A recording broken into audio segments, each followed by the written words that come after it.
Today on the channel, we're going to talk about this 2007 Saab 9.3 Aero with the V6 that we bought basically brand new back in 2007.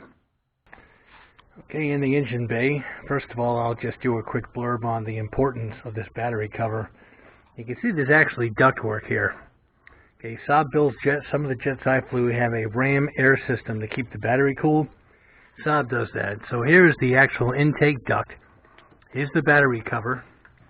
And then, of course, the exhaust is back here for the airflow. Now, there is a tab back here, two tabs, that this slides into first, and then it comes down.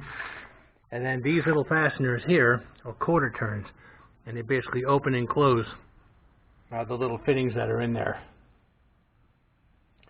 Most of the time, you'll get what I like to call a hammerhead that just takes this and they try to smash it into place. Usually, it's a mechanic or dealership thing. They take these, they smash them into place, they just think this is a dress-up cover. No, man, this actually prolongs the life of your battery by keeping it cooler, especially on this model, which has the turbocharger right here. But what I'm going to talk about is this cover. Again, the same hammerheads, when they take this off, they go to put it back on. They don't line it up, and all you should have to do is press it into place, and it snaps on. And you get the hammerheads that just kind of put it on there, then they start hammering around with their fist, trying to smash it into place. God, it drives me crazy. So over the years, the little female portions that actually hold this on, they start to get, I'm not going to say brittle, but stiff. So I'm going to show you how to replace those and how inexpensive it is if you order from the right people. And it serves a purpose. It's not just a dress-up cover, but it also keeps everything from infiltrating where the actual individual coils are. We have some fittings down there, some electrical stuff, so this is more than just a dress-up cover. It serves a purpose also, and I just like to make sure it's the male portion there, these little nubs. There's 4 of those, and they go into these. So I was able to find these really inexpensive, and I'll give you guys the whole thing on where, and you can see eventually they just kind of lose their shape. So let's see how the new ones fit. And these were a fraction of the cost of any parts place. These are the new ones, and I was able to get them from AliExpress. I took an outside diameter, inside diameter, height, and of course that hole to make sure it fits. So this is what our brand new one looks like. Let's go ahead and put this next to one of the ones I'm going to pull off. This is the one here. It just kind of gets misshapen, and it holds that shape due to the heat of the engine. It looks like it's a perfect fit, so I can't wait to try this out. I am going to go just take this and put it on one of those nubs. In the back of the new ones, these little cross members here that form this triangle are thicker than the wafer thin ones are on here, so this will help them hold their shape more also. And these are really, really hard right now because they're so old and they've been heated and cooled so many times. So let's go try one of these on one of those nubs just to make sure I get a good fit. And then I'll go ahead and replace the 4 of them. And there's a nub right in the front of the engine. Let's try that. Oh, it's perfect. Look at that. Nice little suction cut noise and everything. Again, guys, I'll give you the price on AliExpress. As long as you don't mind waiting about 3 or 4 weeks or so.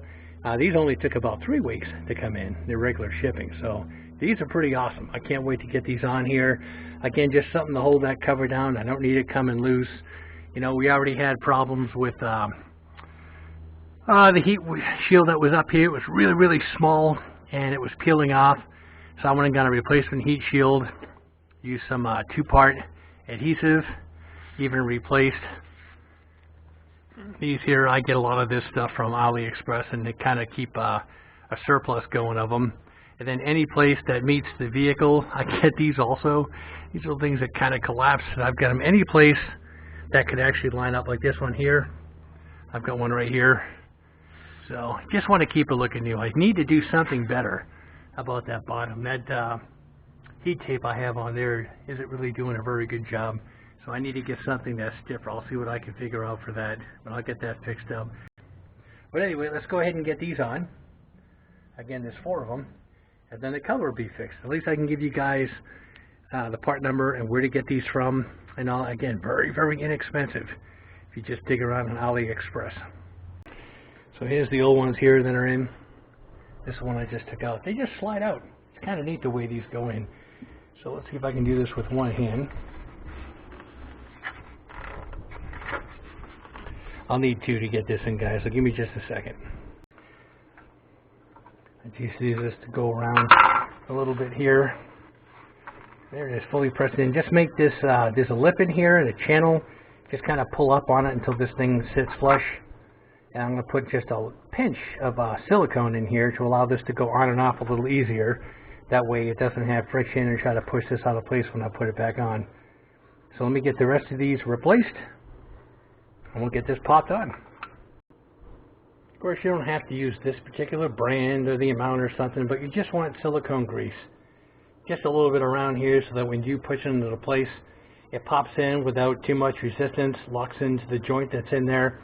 It doesn't cause these to try to push out of place. I'm just going to use a little Q-tip here to put them in. For those of you guys that think, oh, I'll just use Vaseline, I guess you could. I wouldn't, because Vaseline is petroleum based, and petroleum really doesn't like rubber too much, where silicone is pretty much good for anything. It lubricates without having any chemical properties or breakdowns of the material that you're putting it on, so it doesn't hurt to get a little tube of this and just keep it around for certain things. So let's get that on there using this Q-tip, and then we'll press this into place and we'll be done. It doesn't really need it too deep in there, mainly around this little cup and around the ridge that's going to pinch around that ball.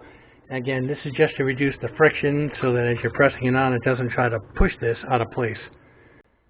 Can't really tell from the outside, but it's better than new. It actually fits a little bit more even in this area here, the gap.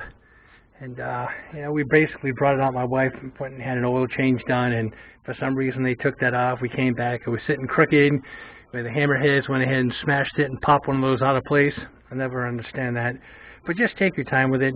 Again, aside from filming, that is, it only takes a couple minutes to swap these out if you do it right. And it'll just keep it not only looking good, but all those parts I showed you are now protected from a lot of any splashing. And you can keep your Saab looking new pretty much forever like we're doing. Anyway, guys, know what to do. Like, subscribe, hit that bell notification for future content. I'll go ahead and get this on YouTube just as quickly as I can.